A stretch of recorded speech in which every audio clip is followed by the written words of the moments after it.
again. What a feeling being here. Now I want to hear from you. Where did you travel from? Tell me. Let me hear it one more time.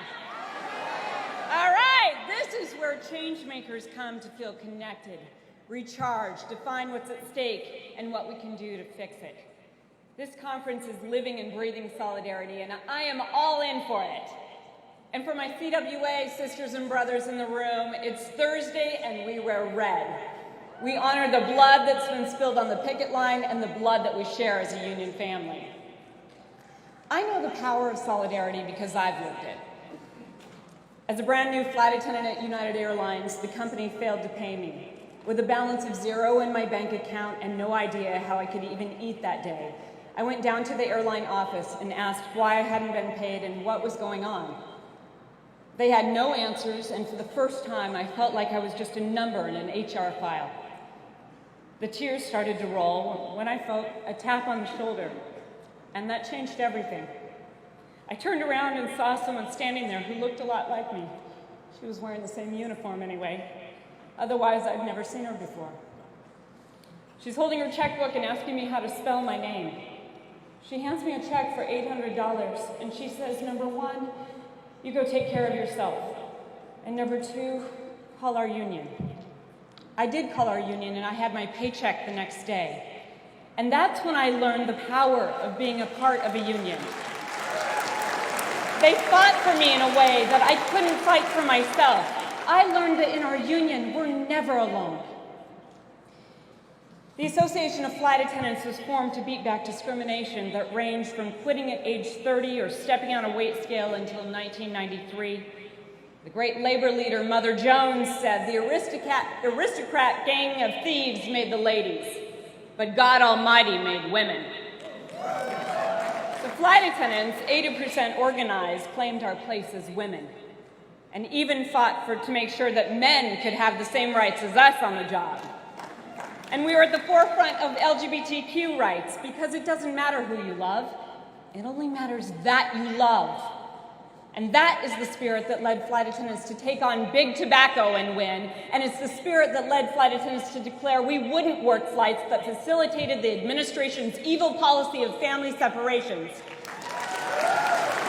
And it's the spirit that mobilized action with many of you right here in this room. We took action together against ICE detention of one of my members who was a dreamer, winning her release within 18 hours of coming to our attention. And it's that spirit that allowed us to take a firm stand during the government shutdown. Just 5 years after I started my flying career, the events of September 11th, 2001 changed everything. I had frequently worked Flight 175, the plane you can picture hitting the South Tower of the World Trade Center, because that's the image captured from so many angles after American Flight 11 had struck the North Tower 17 minutes earlier. That could have been me, but instead it was my friends, Amy, Michael, Robert, Catherine, Al, Alicia, Amy, Jesus, and Marianne. Even as we grieved, over 100,000 aviation workers lost jobs nearly overnight, and then the bankruptcies came. I was our communications chairperson, still in my 20s, working around the clock to communicate new procedures, but mostly repeatedly bad news. I remember a day in the office about 6 months into the 38-month bankruptcy when our union president called me to tell me, and we already had 7,000 on furlough. United just called to tell me they are furloughing another 1,500 flight attendants. It all became too much, and in that moment I told him I just needed to cry. I did. I knew in that moment how I was going to spend the rest of my life. We would have to fight like hell to hang on to everything we could so we could live to fight another day, to fight for the people, and the people that I knew and knew what they deserved. And all too often, workers feel overwhelmed and powerless and desperate. But in my union, I had hope. As a group, we fought on when everything was stacked against us: bankruptcy, Wall Street, Congress, and the White House. And we made a difference. They had all the power, But because we had our union, we actually had a way to fight back. They stole our pensions. When $80 million would have saved them, the court granted termination with one hammer of the gavel, and in the next awarded $400 million in bonuses to the top executives.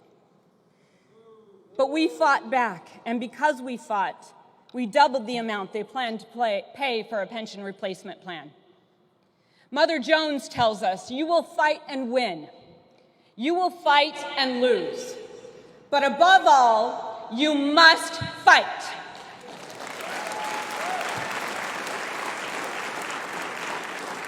Unions create consistent structure for working people to fight back. We also keep the fight grounded, directly connected to what people know and feel. I want to summon in your mind's eye the faces of all the people who walked the picket line this past year. So picture them. West Virginia's teachers and their mine worker parents and grandparents. Grocery workers in Boston, hotel workers in Chicago, Google engineers in San Francisco, and Uber drivers in LA. And you can join Kat Payne, who is a worker right here in Philadelphia at Marriott's Hotel tomorrow. They are fighting for their union under terrible anti-union busting.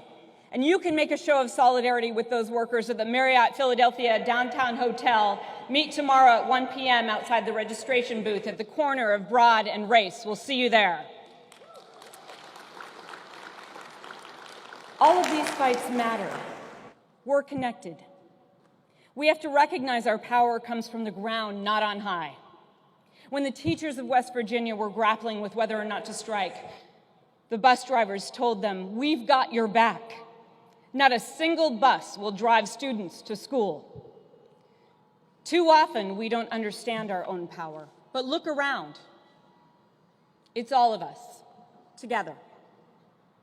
People think power is a limited resource, but using power builds power. And once workers get a taste of our power, we will not settle for a bad deal, and we won't stand by while someone else gets screwed either. That's what happened during the government shutdown. It was a humanitarian crisis with 800,000 federal sisters and brothers who were either locked out or forced to work without pay. And another 1 million people, 1 million people doing contract work, locked out without any warning. Only because of our unions, we heard the story of real people.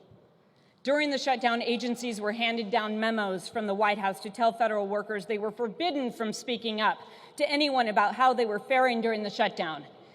AFGE and other federal sector unions put a stop to that and made sure people could express the personal hardship they were forced to face. Federal workers were suddenly no longer nameless, faceless bureaucrats.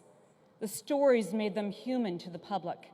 No money for rent, for childcare, or a tank of gas to get to work. The federal worker stretching insulin through the night and wondering if she will wake up in the morning. The transportation security officer in her 3rd trimester with no certainty for her unborn child. The air traffic controller who whispered to his union officer, "I just don't know how long I can hang on." The TSA officer in Orlando who took his life by jumping 8 floors to his death in the middle of the security checkpoint. For those of us in aviation, the truth is that if our federal sector sisters and brothers can't do their work, we can't do ours. We are connected. We had to define what was at stake and understand our leverage to fix it. And we said it was time to call for a general strike.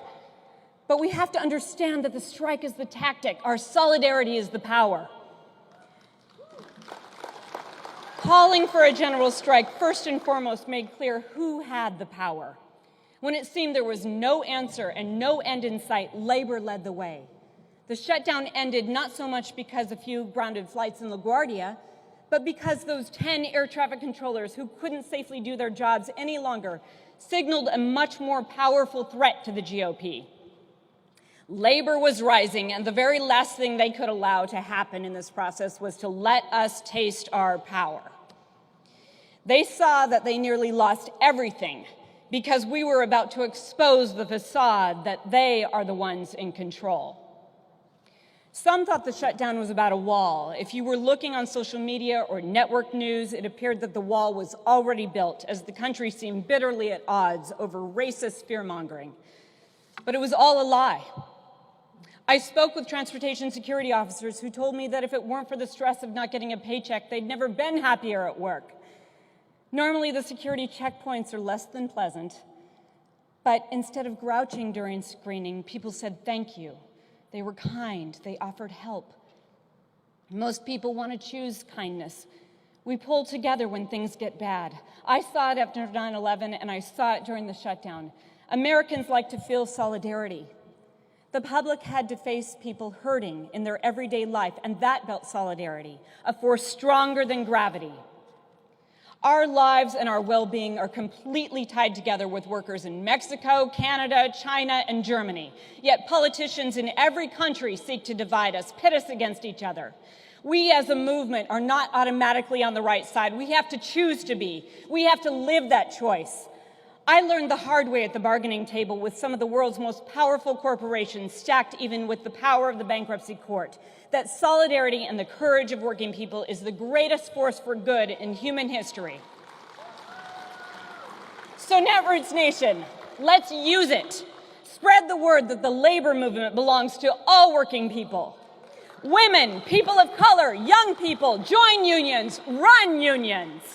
We need your vision, your passion, your creativity, your leadership.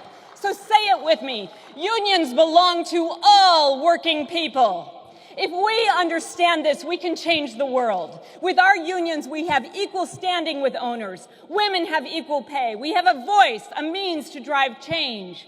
We can't wait for someone else to save us. Netroots, help spread the word that unions are here for everyone. If you're done with poverty, build your union. If you're sick and tired of pension defaults for Main Street and stock buybacks for Wall Street, build your union. If you want for yourself what you're willing to want for someone else, even if they're different from you, build your union. If you want to raise the minimum wage so we can raise the roof, build your union.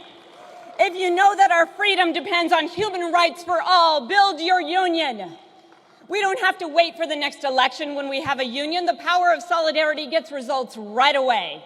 In our union, we can define what's at stake, recognize racism and sexism and every ism as the boss's tactics, rather than our brothers and sisters' hearts. Change comes fast when risk becomes too great for those in power. And power shifts to people when we act in unity. So finally, look to the people all around you and tell everyone, I've got your back. I've got your back. I've got your back. Right on, Netroots Nation. Thank you.